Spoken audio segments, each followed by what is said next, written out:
Lesson 2, Food. Passage 1. Chocolate maker. How do you feel about chocolate? If you like it, you are far from alone. The question is, why are so many people so crazy about it? Jacques Torres has always loved chocolate. When he was a child in France, his family could not afford to buy it very often. They used to have chocolates only once a year, at Christmas. Jacques remembers how he used to take some and go hide under the table with the tablecloth all around him.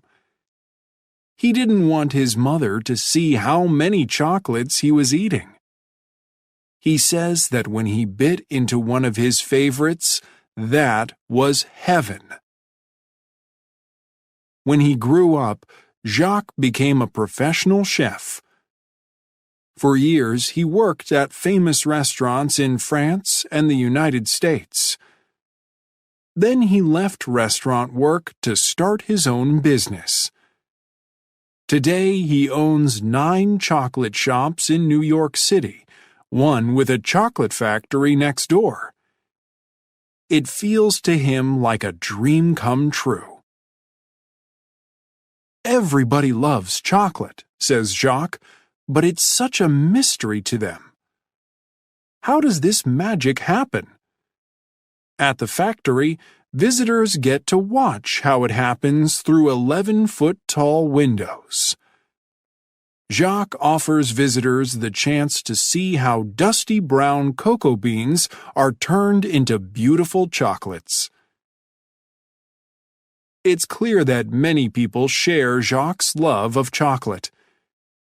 His shops sell millions of dollars worth of chocolate each year. However, no one thinks of New York City as the world capital of chocolate.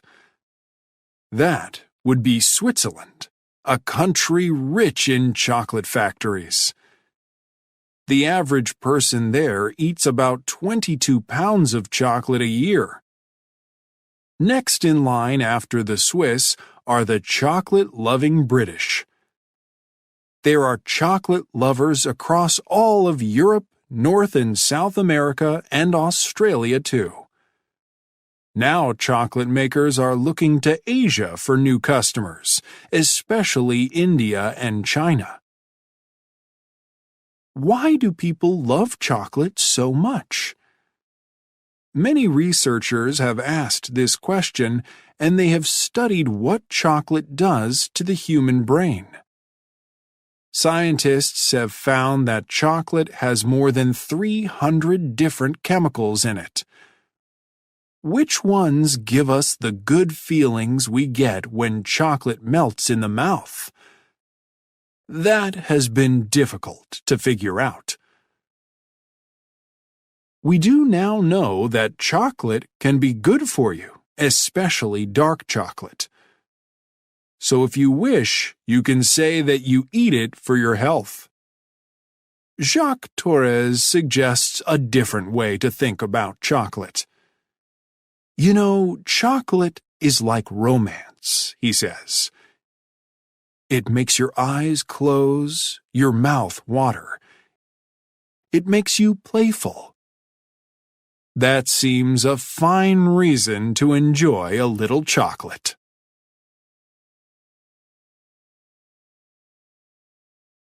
Passage 2. History of the tomato. Ah, the tomato, so well loved by foodies everywhere. The French used to call it la pomme d'amour, the love apple. Today, cooks around the world do wonderful things with it. There are more than 4,000 types of tomatoes, and no doubt even more ways to eat them. Without the tomato, we would have no Mexican salsa or Italian pizza. Many wonderful Indian dishes would not be the same. After the potato, it's the most popular vegetable in the world. But wait, is it a vegetable? You may be thinking, who cares? But this question was once important enough that it had to be decided by the highest court in the United States. It happened back in 1893. At that time, there was a tax on vegetables brought into the country, but no tax on imported fruit. Naturally, importers of tomatoes called them fruit so as not to pay the tax. Not everyone agreed, and the question went all the way to the Supreme Court. The justices knew that the tomato really is a fruit. That's because it's the part of the plant holding the seeds. To be more specific, the tomato is a berry. However, most people considered it a vegetable. They usually cooked and ate tomatoes more like vegetables than like fruit. That was the basis for the court's decision in the case. The justices said that the tomato should be called and taxed as a vegetable. The story of the tomato really begins much earlier. It starts in South America, where tomatoes grew wild. The first people to grow them were the Maya people of Central America. In the 1500s, the Spanish took tomatoes from Mexico to Spain. From there, tomatoes went to France, Italy, and other areas around the Mediterranean Sea. Those first tomatoes were small and yellow. Their color gave the tomato its Italian name, Pomodoro, or Pomo d'Oro, golden apple.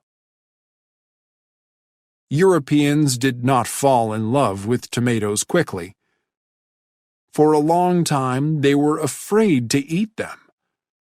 The tomato plant looks like a plant called deadly nightshade, or belladonna, and is part of the same family.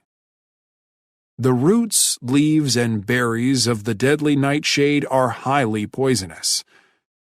So it took a while for Europeans to accept the tomato.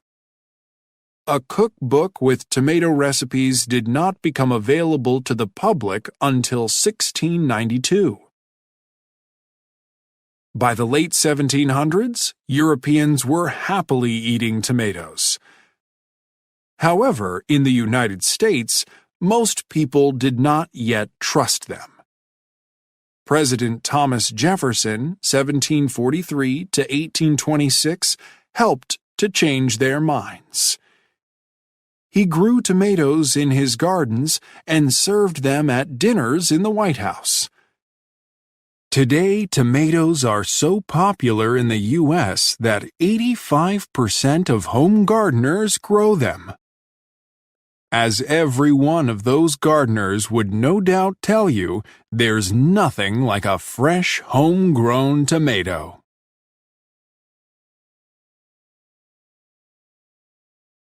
Passage 3. Comfort food. It's natural for people to eat when they're hungry, but people eat for other reasons too. Do you ever eat because you're with friends and everyone else is eating?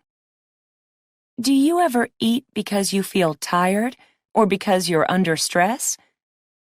Many people do. Maybe they have too much to do, or they're having problems in a relationship. So they eat to feel better. But they don't eat just anything. They want a specific kind of food. They want food that helps them relax. They want comfort food. What is comfort food? For most people, it's food that is easy to prepare and easy to eat. Eating it gives them a warm feeling. It's often a type of food that they loved as children. Maybe they used to eat it at specific times or places. Maybe it's food their mother or father used to make. Comfort food makes people feel somebody's taking care of me. Researchers at the University of Illinois did a survey on comfort food in the United States. They asked over 1,000 people about it. They wanted to know two things. What comfort foods did people want, and when did they want them?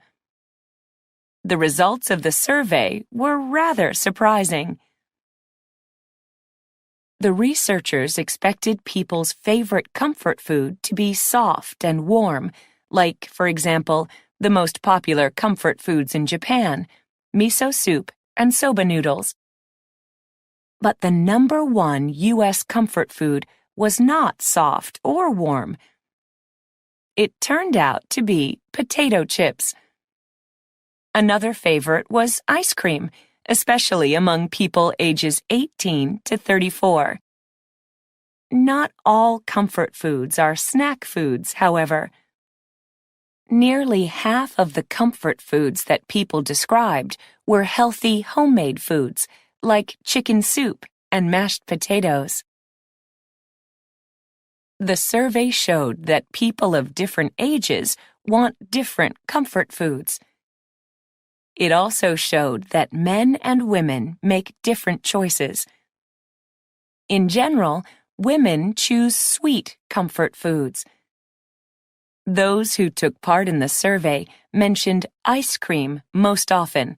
74% of them put it on their list. Then chocolate, 69%, and cookies, 66%. Ice cream was very popular with the men, too.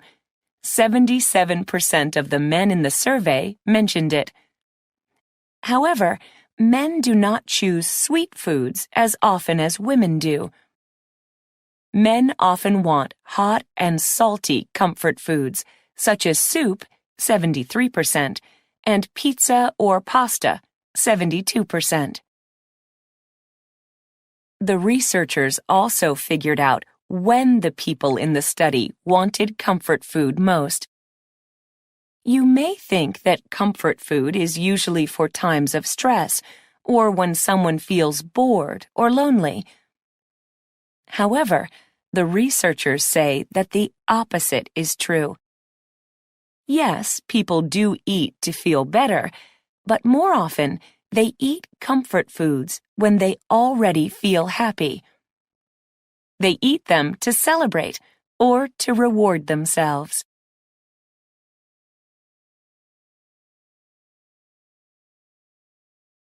Passage 4. Slow food. Italians know and love good food. It's at the heart of their culture. So is taking the time to enjoy their food. They do not like to rush through meals. As a result, many of them think that fast food is a terrible idea.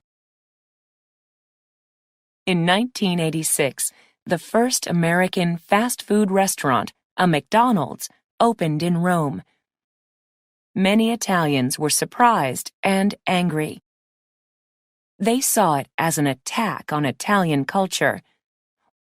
One man, Carlo Petrini, decided to fight back. Fast food is the enemy, he said, and he started a group called Slow Food.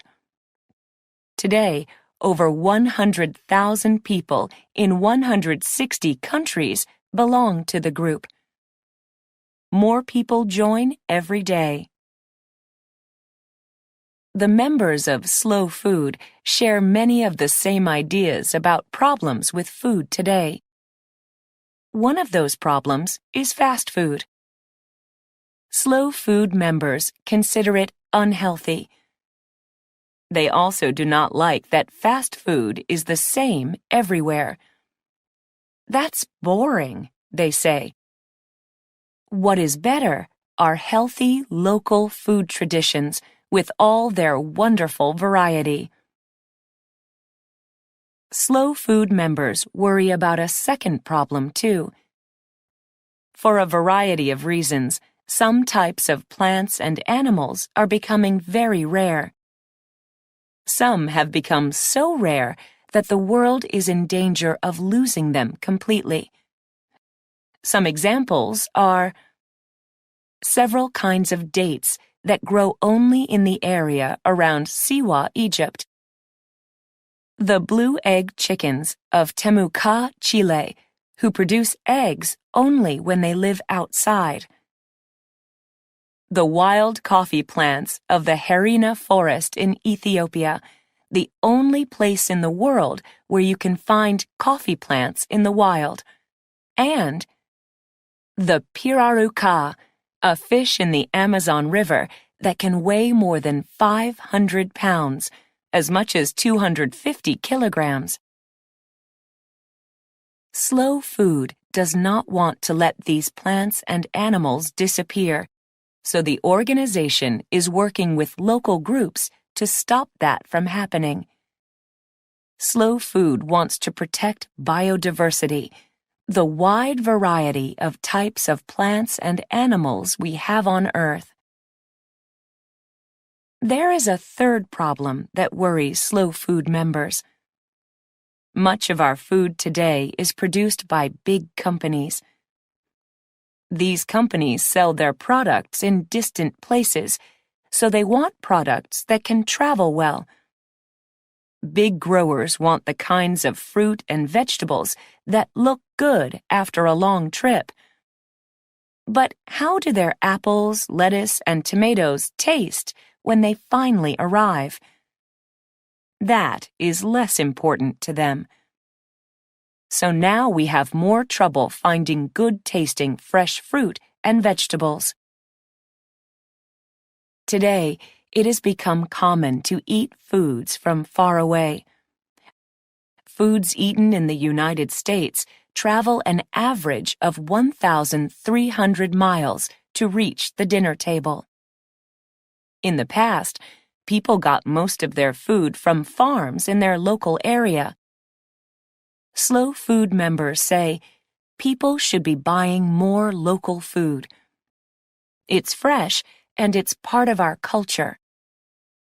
One man in the United States, Gary Nubbin, decided to try this.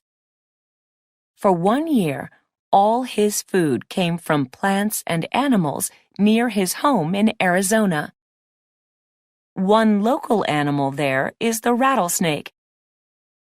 Nubbin ate that, too. In his book, Coming Home to Eat, he says it tastes just like chicken. Fast food is reaching more and more parts of the world. But slow food is getting its message to more and more people, too.